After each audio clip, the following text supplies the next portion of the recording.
বন্ধুরা, আজকের ভিডিওতে খুব গুরুত্বপূর্ণ একটি বিষয় নিয়ে আলোচনা করব। সেটি হচ্ছে সিএমসি ভেলোরের অবস্টেটিক্স অ্যান্ড গাইনোকোলজি বিভাগ, যেখানে প্রেগনেন্সি ছাড়া অন্যান্য বিষয়গুলি চিকিৎসা করা হয়। দেখুন, এই হাসপাতালে অবস্টেটিক্স অ্যান্ড গাইনোকোলজি বিভাগে অবশ্যই প্রেগনেন্সি সংক্রান্ত চিকিৎসা করা হয়, তবে দুটি ইউনিট রয়েছে যেখানে প্রেগনেন্সি ছাড়াও মহিলাদের রিপ্রোডাক্টিভ সিস্টেমের অন্যান্য বিষয়গুলির সমস্যার চিকিৎসা করা হয়। সিএমসি ভেলোর নিয়ে আমার বেশ কিছু ভিডিওর কমেন্ট সেকশনে চামেলি সন্দীপ লাইফস্টাইল লিখেছেন, CMC Vellore gynaecological department, gynaecology issues other than pregnancy, একটি ইন ডিটেলস ভিডিও করুন, অনেকেই উপকৃত হবে। অপেক্ষা করছি। একাধিকবার এরা এই কমেন্টটি করেছেন, যার জন্য আজকে আমি এই ভিডিওটি আপলোড করতে মনস্থ করলাম। আশা করছি চামেলি সন্দীপ লাইফস্টাইল এবং আপনাদের অনেকেই এই ভিডিওটি থেকে সিএমসি ভেলোরের গাইনোকোলজি বিভাগ, যেখানে প্রেগন্যান্সি ছাড়া মহিলাদের গাইনোকোলজি সংক্রান্ত অন্যান্য সমস্যার চিকিৎসা করা হয়, সেগুলি সম্পর্কে বিস্তারিত জানতে পারবেন। প্রথমে একদম সংক্ষেপে একটু বলে নিচ্ছি যে গাইনোকোলজি এবং অবস্টেটিক্সের মধ্যে পার্থক্য কী। অবস্টেটিক্স হচ্ছে চিকিৎসা বিজ্ঞানের একটি শাখা, যেখানে একজন প্রেগন্যান্ট মহিলা অর্থাৎ একজন গর্ভবতী মহিলার যত্ন করা হয় বা কেয়ার নেওয়া হয়, প্রসব করানো হয় এবং প্রসব পরবর্তী সময় চিকিৎসা করানো হয়। এই তিনটি পর্যায়ে মা এবং শিশুর নিরাপত্তা এবং তাদের স্বাস্থ্যের যত্ন নেওয়া হচ্ছে অবস্টেটিক্সের কাজ।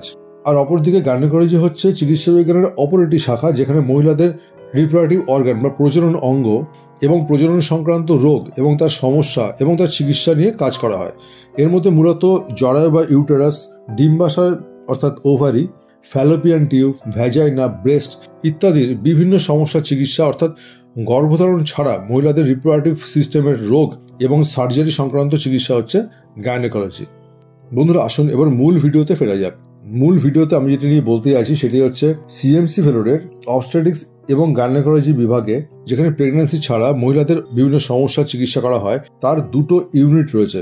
একটা হচ্ছে অবস্টেটিক্স অ্যান্ড গাইনোকোলজি 2 এবং আরেকটি হচ্ছে অবস্টেটিক্স অ্যান্ড গাইনোকোলজি 1 নিউ। প্রথমে বলছি অবস্টেটিক্স অ্যান্ড গাইনোকোলজি 2 সম্পর্কে। এই ইউনিটের মূল ফোকাস হচ্ছে urogynaecology, reproductive organ problems with urinary complaints. কোন কোন সমস্যা হলে এই ইউনিটে আপনারা যোগাযোগ করবেন? প্রথমে হচ্ছে আর্চ ইনকন্টিনেন্স, অর্থাৎ কোনোভাবেই যখন প্রস্রাব চেপে রাখা যাচ্ছে না, প্রস্রাবে বেয়ে গেলে প্রায় সঙ্গে সঙ্গে প্রস্রাব হয়ে যাচ্ছে, এমন একটা পরিস্থিতি। এসব ক্ষেত্রে এই ইউনিটে যোগাযোগ করতে হবে। এটাকে বলা হয় আর্চ ইনকন্টিনেন্স। আরেকটা কি? আরেকটা হচ্ছে স্ট্রেস ইনকন্টিনেন্স। এটাও কিন্তু প্রস্রাব ধরে রাখতে না পারার আরেকটি ধরন। এক্ষেত্রে ধরুন কাশি, হাঁচি, দৌড়ানো, কোনো ভারী জিনিস তোলা, এমনকি হাসলেও অনিচ্ছাকৃতভাবে প্রস্রাব বেরিয়ে আসে। আর কি কি সমস্যা? Uncontrolled urination. এটা যে দুটো বললাম মোটামুটি সেই দুটোই আর কি, অর্থাৎ কোনোভাবে প্রস্রাব চেপে রাখা যাচ্ছে না, প্রস্রাবকে চেপে রাখার ওপরে কোনো রকম কন্ট্রোল থাকছে না। আর হচ্ছে মাস ডিসেন্ডিং পিভি। এর মানে হচ্ছে যোনিপথ দিয়ে বা ভ্যাজাইনা দিয়ে গুটির মতো কিছু কিছু বা মাস বা একটা ফোলা অংশ মতো বেরিয়ে আসা, এটা হচ্ছে মাস ডিসেন্ডিং পিভি। আর হচ্ছে রিকারেন্ট ইউটিআই। ইউটিআই মানে হচ্ছে ইউরিনারি ট্র্যাক্ট ইনফেকশন। রিকারেন্ট মানে হচ্ছে বারবার, অর্থাৎ রিকারেন্ট ইউটিআই মানে হলো বারবার ইউরিনারি ট্র্যাক্টে ইনফেকশন, মানে মূত্রনালীর সংক্রমণ বা ইনফেকশন। আর হচ্ছে ড্রিবলিং অফ ইউরিন। এটা হচ্ছে প্রস্রাব শেষ হওয়ার পরেও ফোটা ফোটা করে প্রস্রাব বেরিয়ে আসা বা চুঁয়ে চুঁয়ে পড়া। আরেকটি সমস্যা হচ্ছে ডিসইউরিয়া। এর মানে হচ্ছে প্রস্রাব করার সময় ব্যথা বা জ্বালা বা একটা অস্বস্তি, সেটাকে বলা হয় ডিসইউরিয়া। আরেকটা হচ্ছে বার্নিং মিকচুরেশন। এটা অনেকটা ডিসইউরিয়ার মতোই, প্রস্রাবের সময় একটা জ্বালা পোড়া অনুভব করা। আর কি সমস্যা? আর হচ্ছে common menstrual cycle problems. Menstrual cycle সংক্রান্ত বিভিন্ন সমস্যা থাকলে এই বিভাগে বা এই ইউনিটে যোগাযোগ করতে হবে। এবার যে অন্য ইউনিটটি রয়েছে সে সম্পর্কে একটু বলছি। Obstetrics and gynaecology 1 new.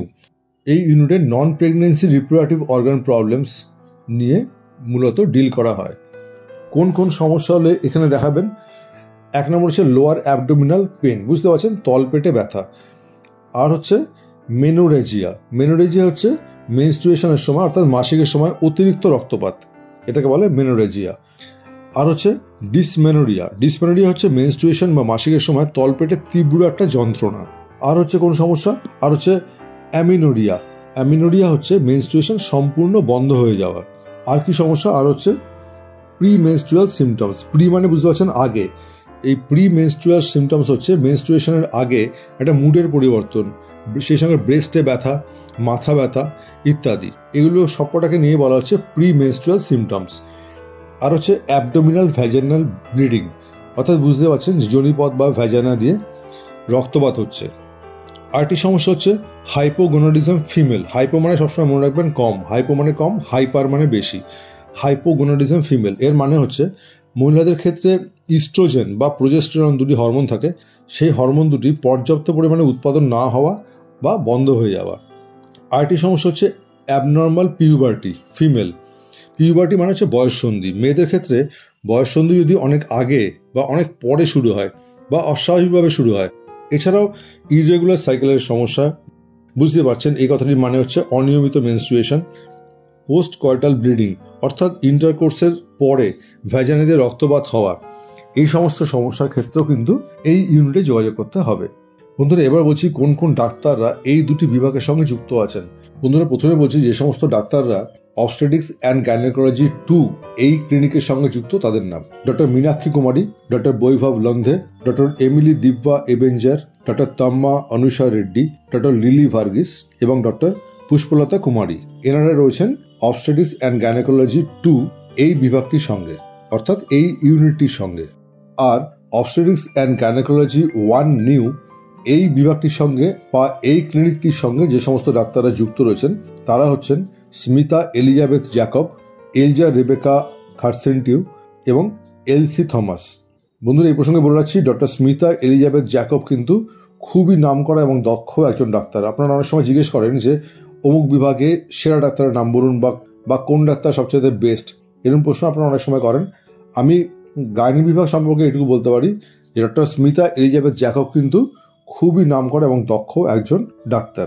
এই দুটি ইউনিট রয়েছে সিএমসি বেলোরের মেন ক্যাম্পাসের ISSCC বিল্ডিংয়ে। আজকের ভিডিও এখানে শেষ করছি বন্ধুরা, আবার দেখা হবে পরের ভিডিওতে। যদি আপনাদের কোনো কিছু জিজ্ঞাসা থাকে অবশ্যই কিন্তু কমেন্ট সেকশনে কমেন্ট করে জানাবেন। সকলে ভালো থাকবেন, সুস্থ থাকবেন। জয় হিন্দ, বন্দে মাতরম।